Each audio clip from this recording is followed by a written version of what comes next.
What's up, guys?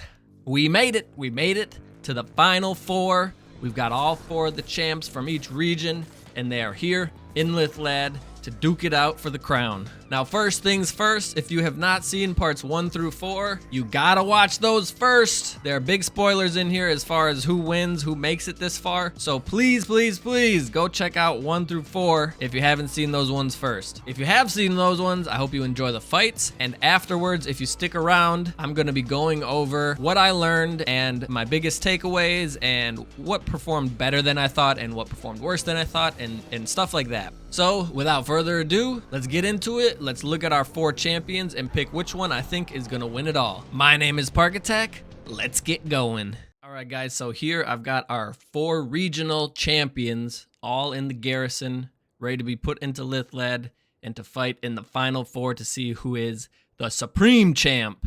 So let's take a look at them real quick, and out of these 4, pick who we think is gonna win the whole thing. So first up, we have Takra the Kinslayer. This was the champion of Nurnin. Now, right off the bat, looking at these traits, we got 1-1-4-1. There is not a lot here. I mean, of course, not a lot of vulnerabilities is a good thing, but he's only immune to stealth, which is gonna help him. He's enraged by curse, which might help him. I don't remember if any of the other guys have curse weapons. I don't think they do, but that might help him. We'll have to look out for that. He's a feral trickster. He doesn't have any elemental weapon himself. He is really, I mean, he made it here for a reason, but now that he's up here with the other champs, I don't see him doing very well. Of course, we all know what that means. He's gonna go in there and just kick and beat everybody down, but I don't think he's even gonna make it past the first round. All right, now here we have Azran's Brain Biter. This was our champion from Gorgoroth. This guy, right off the bat, his stats are looking better. He's got 4 in the immunities. He's only got 1 enraged, but it's actually a good one, or a pretty good one, enraged by mortal wounds. There's almost 100% chance that it'll trigger. The only downside is he's not gonna have much health left. He's a fiery slaughter destroyer, so being fiery and being a destroyer is a big advantage because he's gonna be throwing lots of fire around. He's gonna be throwing bombs, and in the small area of the pit fights, that usually has a pretty good chance of applying to the enemy. His only weakness is that he's vulnerable to execution, and that's not going to matter. So he's looking pretty strong. He's also got good immunities. He's not immune to curse, but like I said, I'm pretty sure, I have to double check, but I'm pretty sure none of the guys have curse weapons that made it to the championship rounds. All right, here we have Naruk the Slaughterer. This is our champion from Saragost. He's a berserker, which usually does pretty well. He's fireproof and poisonproof, so fireproof is going to help him against Azrans. He's a berserker, so he's got the enrages here. I think, let's see, power crazed. Yeah, that's not going to happen because they're all the same level. So this is the only one that's actually going to trigger enraged by mortal wounds. He's a defender, which is pretty good. He doesn't have a gang or anything. And he's beast fodder, which isn't really that big of a deal in the pit fights.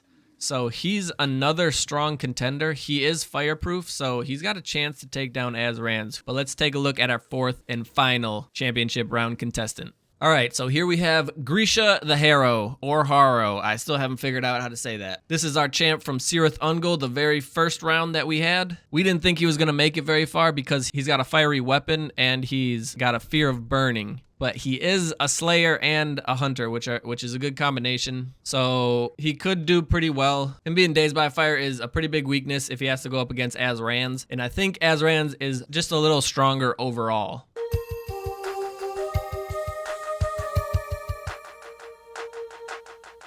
All right, so after quick recapping all 4 of the champions, I think I'm going to pick Azran's Brain Biter as my favorite to win it all. He's got good immunities. The only thing he's not immune to is curse, and none of the other champions have curse weapons, so that's not going to be a problem. He's enraged by mortal wounds, which could come in really handy, and since he's an Olog and he has increased health pool, I think that even makes it a little more valuable, but we'll see how that plays out. Naruk the Slaughterer is going to be his biggest competition because of the fact that he is fireproof. But Azrans is also poison proof, so that takes away a big advantage that Naruk has.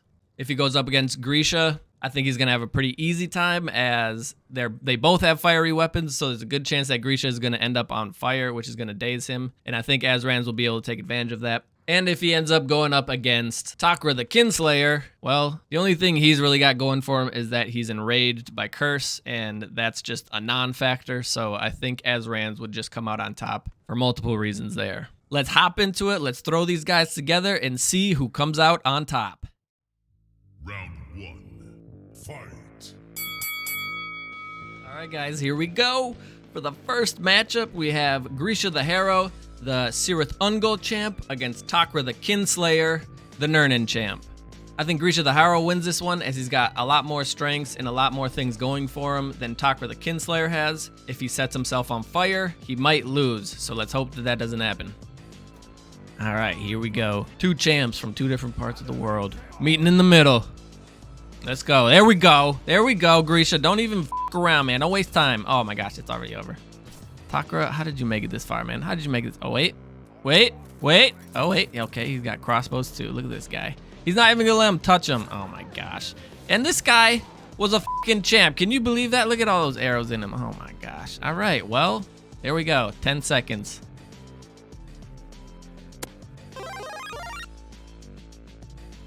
All right. After a pretty underwhelming first round mashup, now we have something that I think will be a little more interesting. We have Naruk the Slaughterer, the Saragoth champ, against Azran's Brain Biter, the Gorgoroth champ. So Naruk has a poisonous weapon and is immune to fire, and Azran's has a fiery weapon and is immune to poison. They're both enraged by mortal wounds, so the playing field here is pretty even. I think this one's gonna be a good one, but of course we gotta go with Azran's because we picked him to win the whole thing. So let's see how it goes. He's a screamer. He's a screamer, this one. Well, you know what I respect about all 4 of these champs at least is that they don't have any gangs or pets or any of that bullshit, man. It's just the 2 of them and they're just going in. Pretty even so far. Okay, looks like Azran's getting a little more damage, but it's still anybody's game. Here we go. Love the O-Log pick up and punch move, man. Can't block that. And that's another reason why destroyers seem so good in the fight pits, I think, is because like their bombs, even if they don't do damage, like even if they're immune, it still stuns them. Still dazes them, and then he just runs over, picks them up, punches them. It's going well for Azran's. I think we're onto something here, but of course he could still be enraged. There it is. Okay, but he's won. He's won. Oh man, the smoke bomb stops the enrage. That's OP, man. I think destroyers they might be like they're going up, man, in my tier list for fight pit champs.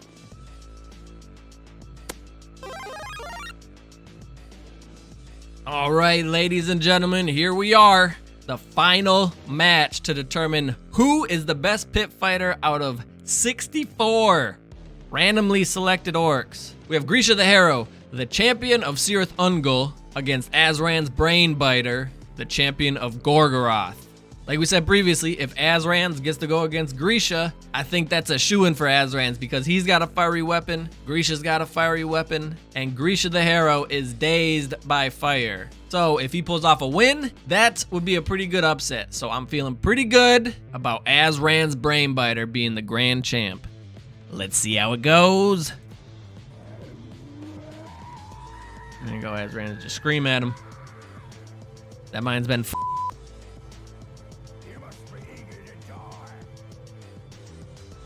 All right. Starting off strong. Didn't set him on fire, though. There it is. Oh, dazed right away. Oh, boy. Oh, boy. And see, now he's just going to get free hits with his fiery weapon, so he's just going to stay dazed. I don't think Grisha has anything to get him enraged. Yeah. It's not gonna end well for you, Grisha. Not gonna end well.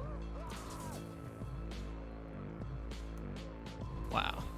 Didn't even get a hit in, man. Ladies and gentlemen, your grand champion. And his name is Azran's Brain Biter.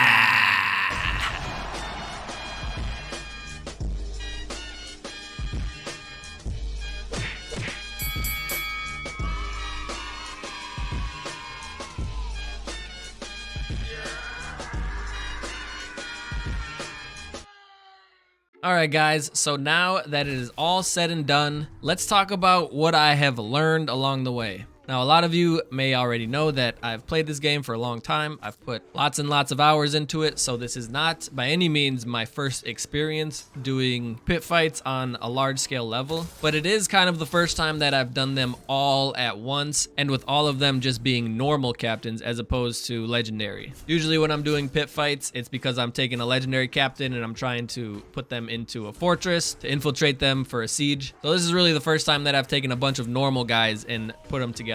So with that being said, I gotta tell you that my biggest takeaway from this whole experience was the fact that there seems to be hidden stats, or at least like hidden personality traits, that I think affect the fights more than any of the regular traits. There are numerous occasions where the orc that I thought was gonna win had much better traits. They had a lot of immunities, they had some enrages, you know, they had a better advanced class or elemental weapon or whatever it was. And then they get into the match and they just kind of stand around and they don't really do anything. And it's like, what the f are you doing, man? Just attack. This should be easy for you. And then on the other hand, you have guys like Takra Kinslayer who don't have any traits and they just step up and start swinging right off the bat, and they don't even give the other guy a chance to get any damage in. And at first I was kind of thinking that maybe this was just a coincidence. Maybe some fights certain orcs attack more and maybe sometimes they're a little more distracted. But it did really seem that the same orc that was aggressive in the first round was also still aggressive in the second round and the third round. And that's kind of what carried a lot of these guys further into the tournament.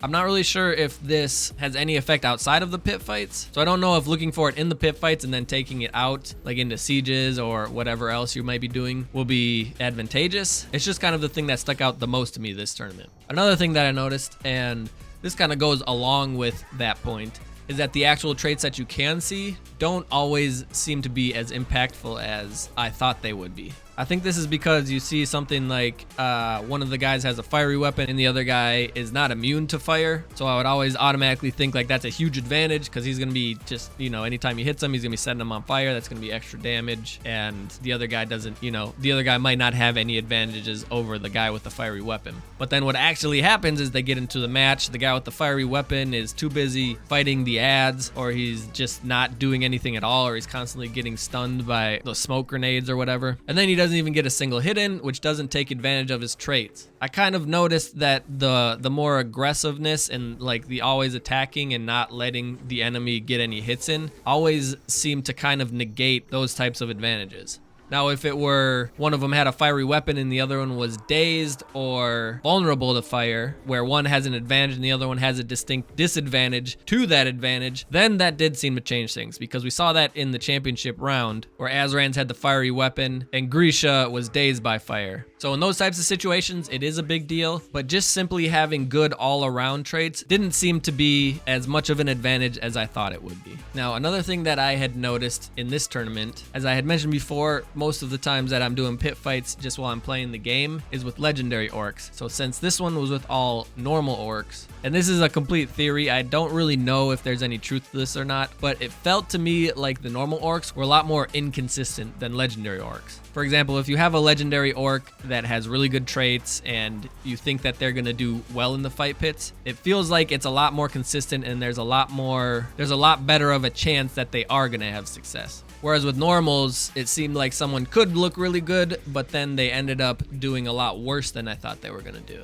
Now, this could just be me trying to come up with an excuse for why I got so many of the picks wrong, but that's just kind of how I feel at the moment. I will say definitely that berserkers with their, or any other orc that has enraged by mortal wounds, seems like on legendary orcs is more potent because they just have more defense or more health or whatever it is. So once they get down lower in that health, they don't die as quickly. That makes it easier for them to take advantage of that enrage, and that definitely seems like an advantage for the legendary orcs over the normal. The last thing that I really took away is that some of the advanced classes did better than I thought they were going to do, and some did worse. The advanced classes that did worse than I was expecting were berserkers and slayers. Both of those classes were kind of like S tier in my mind before this tournament, but now I don't think they're bad. I still think they're really good. I still think they're possibly the best two advanced classes. But before, when they were S tier by themselves, now I think they're just kind of in A tier with some of the other ones. I think the main reason I feel that way is because I felt like picking a Berserker or a Slayer against one of the other worst advanced classes was usually a pretty safe pick, but it turned out that that wasn't the case, and that the hidden stat or the hidden aggression factor kind of just overrode that. Berserkers are pretty dependent on their enrages to do well in the fight pits. So if the Berserker only has enraged by mortal wounds that's gonna trigger, it's not really that good. Slayers, on the other hand, really only have triple strike going for them.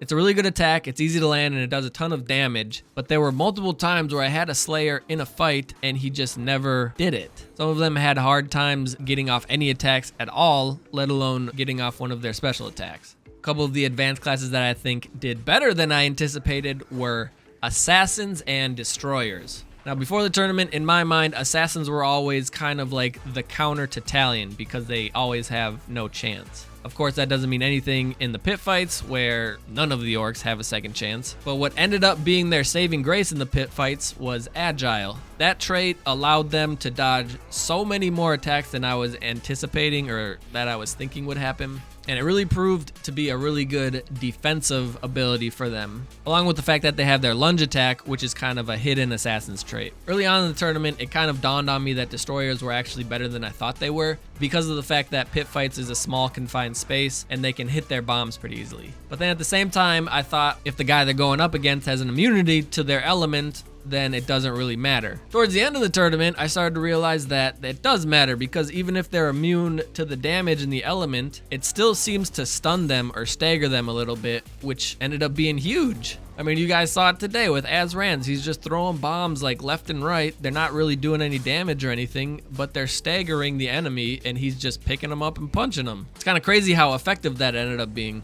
And the final point I just want to say about pit fights, and I already knew coming into this, but I just got to put it out there, is that I fucking hate gangs and pets in the pit fights. I sincerely wish that it was just 1v1 and there wasn't all those extra guys running around because they don't do any extra damage really. They just get in the way, they cause distractions. Sometimes that works out, but more times than not, it just prolongs the fight and makes it really boring. So if there ever ends up being a Shadow of War or Shadow of Mordor or Middle-earth Shadow Game 3 and the pit fights are back in the game, I'm gonna pray to the token gods that gangs are either overhauled or just not involved at all. All right then guys, that's gonna do it for this video. If you've watched all 5 of these, thank you so much. I appreciate it. Even if you've just watched this one, I appreciate it, but you should watch parts 1 through 4, okay? Please. Thank you. If you enjoyed it, like and subscribe. If not, or even if you did, whatever, let me know what you think down in the comments. Once again, my name is Parkatech. Peace.